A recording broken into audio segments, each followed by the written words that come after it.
मैं कौन है?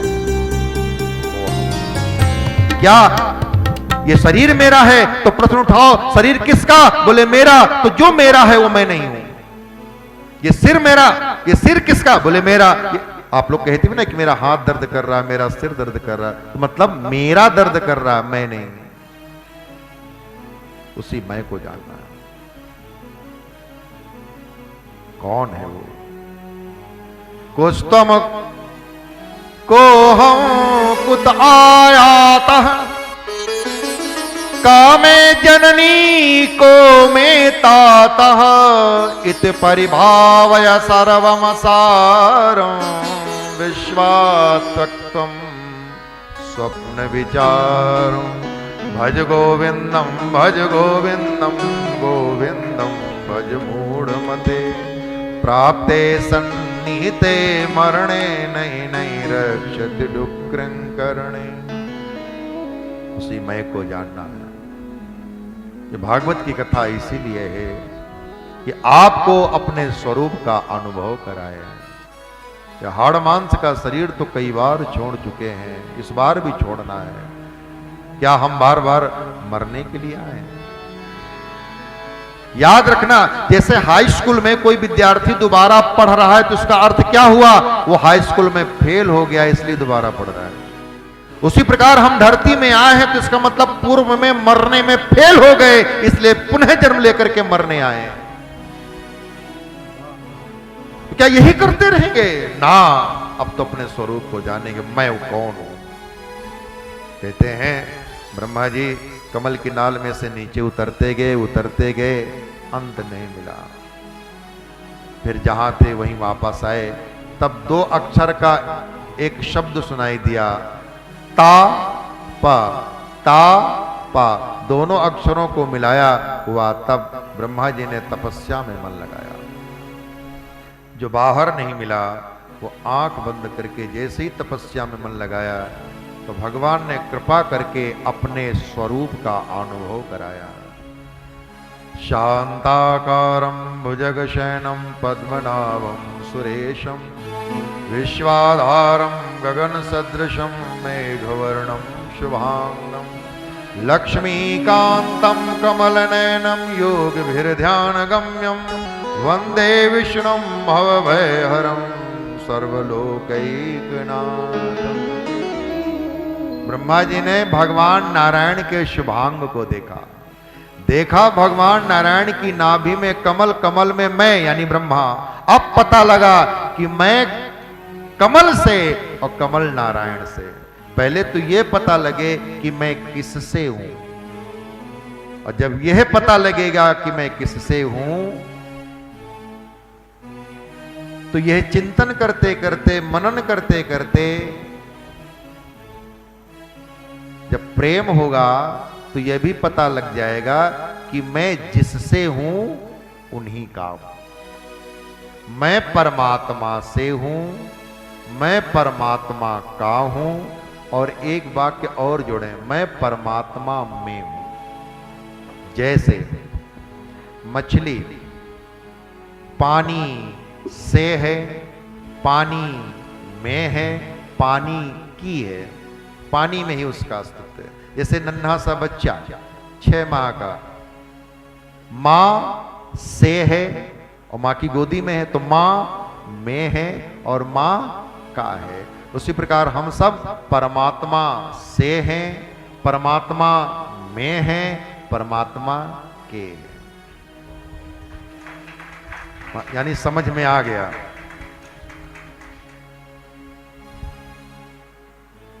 बोलिए सच्चिदानंद भगवान की जय। भगवान ने शुभांग का अनुभव कराया है, अपना दर्श कराया। भगवान का अनुभव भगवान की कृपा से ही होता है। तो कृपा से होता है तो क्या प्रयत्न करना छोड़ दे? नहीं, प्रयत्न करना मत छोड़ो। आपके प्रयत्न से इस बात का पता लगता है कि आप भगवान को पाने के लिए लालायित हैं, प्यासे हैं, पुकार रहे हैं। भगवान जब भी मिलेंगे अपनी कृपा से मिलेंगे, लेकिन अपना प्रयास करना बंद ना करें। तुम्हारी ही कृपा, तुम ही रघुनंदन, जानहि भगत भगत गुर चंदन। तुम्हारी कृपा तुम्हें जानहि भगत गुर चंदन। राम कृपा बिनु सुन खगराई, राम कृपा बिनु सुन खगराई। जानी न जाई राम प्रभुताई, जानी न जाई राम प्रभुताई। सोई जानहि देव जनाई, जानत तुम ही हुए जाए। सोई जानहि देव जनाई, जानत तुम हुई जाए। तुम्हारी कृपा तुम्हें रघुनंदन, जानहि भगत भगत गुर चंदन। तुम्हारी कृपा तुम्हें रघुनंदन, जानहि भगत गुर चंदन। सीताराम राम राम सीताराम राम राम, सीताराम राम राम सीताराम राम राम। राधे श्याम श्याम श्याम राधे श्याम श्याम श्याम, राधे श्याम श्याम श्याम राधे श्याम श्याम श्याम।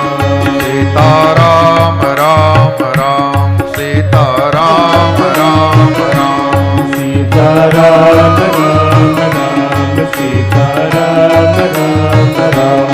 राधे श्याम श्याम श्याम राधे श्याम श्याम श्याम, राधे श्याम श्याम श्याम राधे श्याम श्याम। भगवान ने अनुग्रह करके अपने स्वरूप का अनुभव कराया है, दर्श कराया है। कहा ब्रह्मा मैं सृष्टि का विस्तार देखना चाहता हूँ, सृष्टि सृजन के कार्य में प्रवृत्त हो।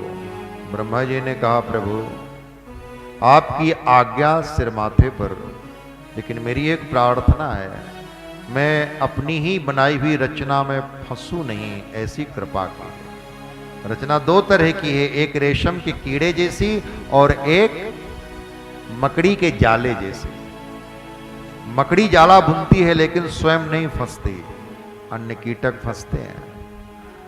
और रेशम का कीड़ा अपने आसपास ऐसा जाल तैयार करता है कि उसमें फंस के मर जाता है।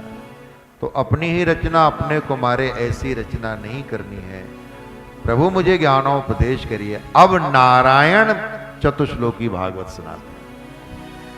तुमने ठीक प्रश्न पूछा है, मैं तुम्हें चतुश्लोकी भागवत सुनाता हूं, तुम हृदयस्थ करो। यावानहम यथा भावो यद रूप गुण कर्म कह, तथैव तत्व विज्ञानम अस्तु ते मदनुग्रह। अहमेवास्मेवाग्रे नान्यद्यत् सत्परम, पश्चादहं यदेतच्च यो वशिष्येत् सोऽस्म्यहम्। ऋतेऽर्थं यत् प्रतीयेत् न प्रतीयेत् चात्मनि, तद्विद्यादात्मनो मायां यथा भासो यथा तमः। यथा महान्ति भूतानि भूतेषु च वचेष्वनु, प्रविष्टान्यप्रविष्टानि तथा तेषु न तेष्वहम्। एतावदेव जिज्ञास्यं तत्त्वजिज्ञासुनात्मनः, अन्वय व्यतिरेकाभ्यां यत् स्यात् सर्वत्र सर्वदा। 4 श्लोक सुनाए हैं। एक श्लोक में प्रभु ने अपने बारे में बताया है, दूसरे श्लोक में अपनी माया के बारे में बताया है, तीसरे श्लोक में संबंध बताया है, और चौथे श्लोक में कार्य कारण से सृष्टि में कैसे अनुस्यूत ये बताया है। बहुत सुंदर व्याख्या है महाराज। ब्रह्मा जी को चतुश्लोकी भागवत का ज्ञान उपदेश किया। ब्रह्मा जी सृष्टि सर्जन के कार्य में प्रवृत्त हुए। ब्रह्मा जी ने 10 विधि सृष्टि बनाई है। 6 प्रकार की प्राकृत, 3 प्रकार की वैकृत, 1 प्रकार की मिश्र सृष्टि। ब्रह्मा जी से 10 मानस पुत्र प्रकट हुए। भृगु, वशिष्ठ, अत्रि, मरीचि, अंगिरा, अथर्वा, नारद, पुलह, पुलस्त्य, कृतु। ब्रह्मा जी की छाया से कर्दम मुनि का प्रकट हुआ।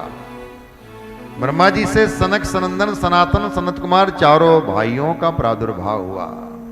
ब्रह्मा जी ने कहा, बच्चों बाप के कार्य में हाथ बटाओ, सृष्टि सर्जन के कार्य में सहयोग करो। सनक, सनंदन, सनातन, सनत कुमार चारों भाइयों ने कहा, पिताजी हम तो श्री हरि का भजन करने के लिए प्रकट हैं, यह सृष्टि हमसे नहीं हो पाएगी। ब्रह्मा जी ने कहा, करो। बोले, पापा सारी हम तो भजन, ऐसे बच्चे कितने प्यारे लगते हैं। अभी एक मैसेज आया है, एक आईपीएस अधिकारी का बच्चा 11 साल का है, वो साधु बना है। अब क्या वेद, क्या गीता और क्या व्याख्यान दे रहा है, 11 साल का।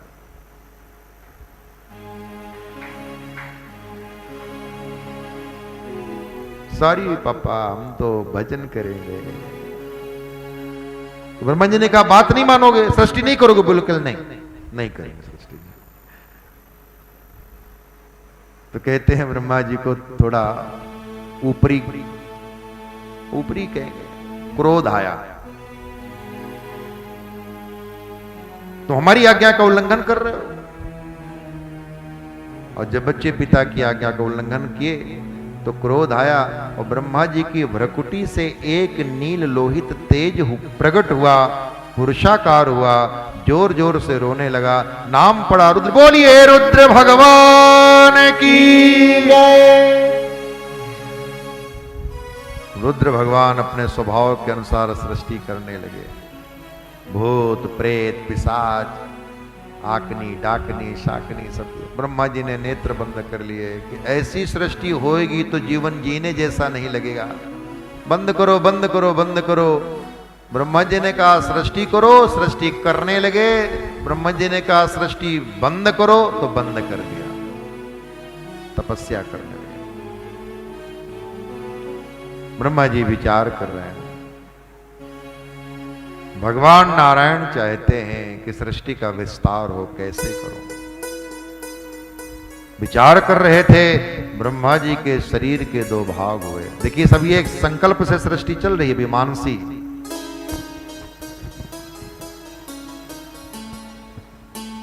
वाम भाग से एक स्त्री, दक्षिण भाग से एक पुरुष, स्त्री पुरुष का युगल प्रकट हुआ। दोनों हाथ जोड़ करके खड़े हो गए। पिताजी हमारे लिए क्या आज्ञा है? ब्रह्मा जी ने कहा सृष्टि सर्जन के कार्य में सहयोग करो। ये दोनों कौन हैं? महाराज मनु और महारानी शतरूपा। दोनों ने कहा पिताजी हम आपके सृष्टि सर्जन के कार्य में सहयोग करेंगे, लेकिन हम रहेंगे कहां और खाएंगे क्या? धरती तो समुद्र में डूबी है। ब्रह्मा जी ने विचार किया कि यह रचना मेरी बड़ी विचारशील है, मननशील है। नाम पड़ा मनुष्य। बात तो ठीक कह रही है, धरती होगी तब ना रहेंगे, धरती होगी तब ना धारण करेगी। लेकिन धरती को समुद्र से बाहर निकालने की सामर्थ्य तो मुझ में भी नहीं है। ब्रह्मा जी ने विचार किया कि मैं सृष्टि की रचना अपनी इच्छा से नहीं कर रहा हूं, भगवान नारायण की आज्ञा से कर रहा हूं। और भगवान नारायण को पुकारने लगे। और उसी समय ब्रह्मा जी को छींक आई और छींकते ही ब्रह्मा जी की नासिका से अंगूठे के सदृश भगवान वाराह का प्राकट हुआ। बोलिए वाराह भगवान की जय।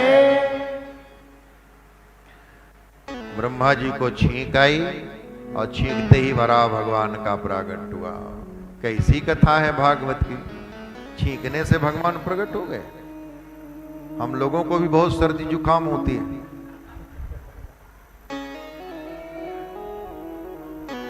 और जब छींक आती है और छींकने से नाक से कुछ प्रकट होता है तो रखने लायक नहीं होता, सीधे वॉशरूम में जाके धोने लायक होता है। तो ब्रह्मा जी को छींक आई, वराह भगवान प्रकट हो गए। देखो भागवत जी की कथा उसमें शब्दार्थ है, भावार्थ है, तत्वार्थ है, उसका क्या आशय है, परमहंसों की संहिता है। इसको ऐसे समझें। देखो, कोई भी वस्तु हमारे अनुभव में आती है तो 3 चरणों से गुजरती है। हर चीज के 3 पहलू होते हैं, तब वह वस्तु हमारे अनुभव में आती है। अधिभूत, अध्यात्म और अधिदैव। ये क्या है? फूल। काहे का फूल है? गुलाब का। अब गुलाब नाम तो गुलाब की जाति ने नहीं दिया होगा, हम ही लोगों ने दिया है। उसको नहीं पता कि हमारा नाम गुलाब। अच्छा, कैसे जाना कि ये गुलाब है? आपकी आंखों ने देखा। तो ये दिखने वाली चीज अधिभूत है। देखने वाली आपकी आंख अध्यात्म है। अब दिखने वाली चीज अधिभूत भी है, देखने वाली अध्यात्म रूप आपकी आंख भी स्वस्थ है, लेकिन एक तीसरी चीज की आवश्यकता है, तभी यह फूल दिखाई देगा। वो तीसरी चीज क्या है? प्रकाश, रोशनी, लाइट। भले ही ये गुलाब का फूल है, भले ही आपकी आंखें हैं, लेकिन अंधेरा होगा तो दर्शन की प्रक्रिया पूरी नहीं होगी। तो अधिभूत रूप फूल को देखने के लिए आपकी अध्यात्म रूप आंख और अधिदेव रूप प्रकाश उपस्थित हो, तभी दर्शन की संपूर्ण प्रक्रिया पूरी होगी। तभी आप कह पाएंगे कि हमने गुलाब के फूल को देखा। 3 चीजें हुई ना? फूल, आंख और प्रकाश। अब आप ध्यान दें, पृथ्वी है अधिभूत, और पृथ्वी का गुण क्या है? अभी अभी हमने पढ़ाया है आधे घंटे पहले। पृथ्वी का गुण है गंध। गंध गुणवती पृथ्वी की इंद्री कौन है? नासिका। तो पृथ्वी हुई अधिभूत, और पृथ्वी के गुण गंध का अनुभव करने के लिए अध्यात्म रूप हुई आपकी ये नासिका। अब पृथ्वी समुद्र में डूबी है, तो समुद्र में डूबी ही पृथ्वी को बाहर निकालने के लिए पृथ्वी जो गंध गुणवती है, गंध गुणवती पृथ्वी को समुद्र से बाहर निकालने के लिए गंध से संबंधित इंद्री नासिका से वो परम चेतना अधियज्ञ रूप में प्रकट हुई, जिसका नाम वराह है। बोलिए वराह भगवान की जय। समझे? Thank you. राधे राधे। देखो, हम प्रवचन नहीं कर रहे, ना उपदेश दे रहे हैं, अपने घर में बतकही कर रहे हैं। वो अपने लोगों को क्या उपदेश करना, कुछ बातें बतकही हो रही है। भगवान वराह विशाल बने, ऋषि मुनियों ने भगवान वराह की स्तुति की है, और भगवान वराह समुद्र में डूबी हुई पृथ्वी को बाहर निकाल करके जैसे ही आए, तैसे ही एक असुर ने आक्रमण कर दिया। ए शुकर, ये धरती मेरी है, रख दे। भगवान ने सोचा, अभी धरती को हम ठीक से बाहर निकाल भी नहीं पाए और भूमाफिया दावा करने आ गए कि ये मेरी है, ये मेरी है। भगवान ने उस असुर के साथ युद्ध किया और उस असुर का नाश किया। वो असुर कौन था? विदुर जी ने मैत्रेय जी से पूछा है, और राजा परीक्षित ने भगवान सुखदेव से पूछा। श्रीमद् भागवत का 3 चतुर्थ स्कंद विदुर और मैत्रेय के संवाद रुका गया।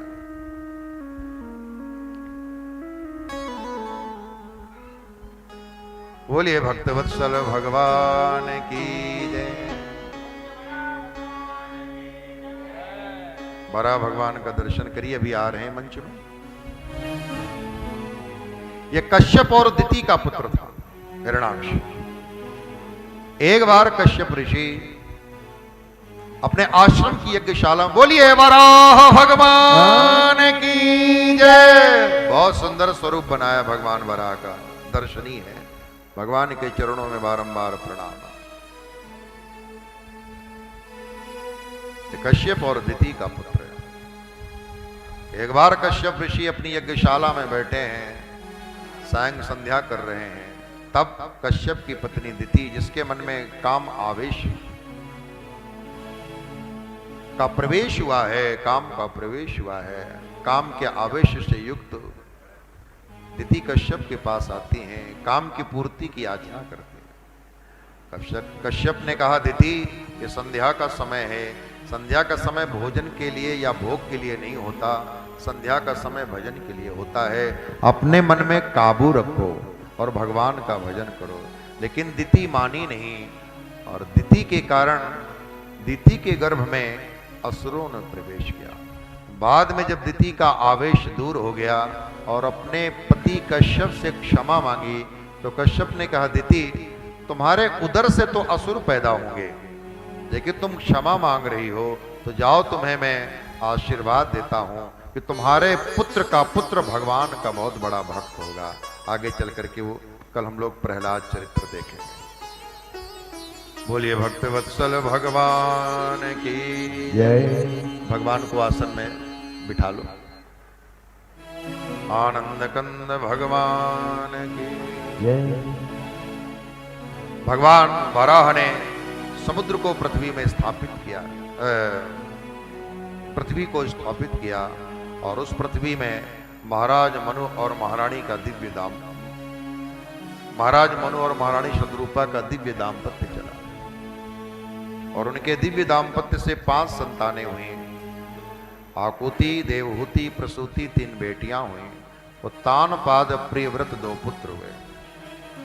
महाराज मनु ने अपनी बेटी देवहूति का विवाह सबसे पहले किया।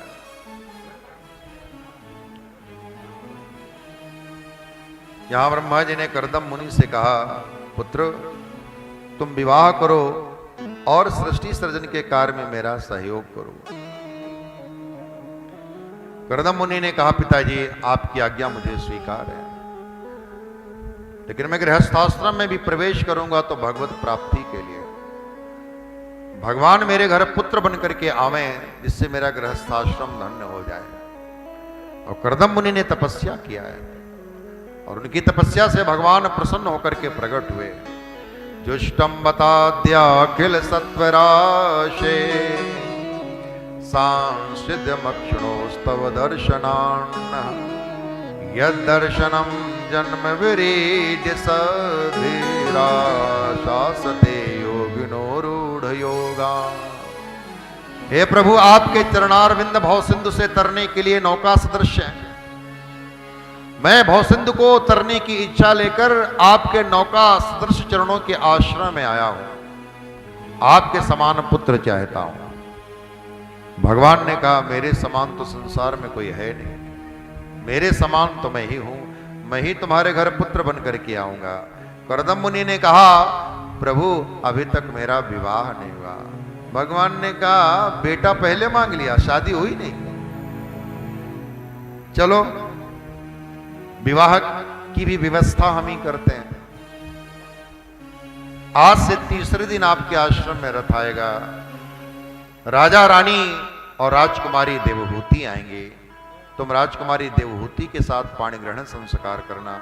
समय आने पर मैं तुम्हारे यहां पुत्र बन करके प्रकट होगा। भगवान का बताया हुआ समय आया है। आश्रम में रथ आया, महाराज मनु और महारानी शतरूपा और राजकुमारी देवहूति आई हैं। कर्दम मुनि ने अतिथियों का स्वागत किया है, 3 आसन बिछाए। महाराज मनु ऋषिवर को प्रणाम करके बैठ जाते हैं। महारानी शतरूपा भी कर्दम मुनि को प्रणाम करके आसन पर बैठ जाती हैं। लेकिन राजकुमारी देवहूति असमंजस में है कि मैं इनके बिछाए आसन पर बैठूं कि ना बैठूं। अगर इनके बिछाए आसन पर बैठती हूं तो इनके द्वारा सेवा लिया हुआ माना जाएगा, और मैं इनकी पत्नी बनकर आ रही हूं। पति से सेवा करानी नहीं चाहिए।